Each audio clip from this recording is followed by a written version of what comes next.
ngampela mawuthi ngampela lento igcina ukuthi ayilungi namhlanje ngoba phela usuke egcina namhlanje. Hayi mina ngizomnyanya uZuma mfethu, ngizomnyanya nje ngoba kuyobe caca ukuthi uxhaphaza abantu. Yabo? Abantu bamthembile, iphathi ebino 5 months ikhona, bamvotela, yawu number 3 national, yawu number 1 eKZN. Usehlule unegotiate u6%. Yini u6%? Yabo? Even noma kuthiwa ngifaka yona i-ANC loyo kulo 6% efaka yona i-ANC. Vele egcina kosuku uyena bezoba namamember i-EMK yona bezophatha vele iKZN.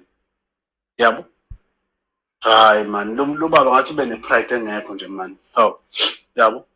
Amaphathi wonke phethu ngoba ngisho ukuthi i-ANC iyona phathi yokuqala eyafika kuvuma imfuna lokuthiwa ubaba akekho nanakho lokho kube ngathi manje iqembu lomuntu oyedwa kwase khona kuronke ukuthi iqembu lomuntu shothi asikwazi ukunyakaza if uZuma ngasho ukuthi asinyakaze.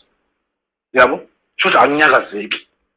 Uma ngabe kuzothiwa makuthiwa sifuna ukunegotiate nani bese kuthiwa hayi phela ubaba akekho, ubaba katholakala, ubaba akekho wara kunjani ke manje?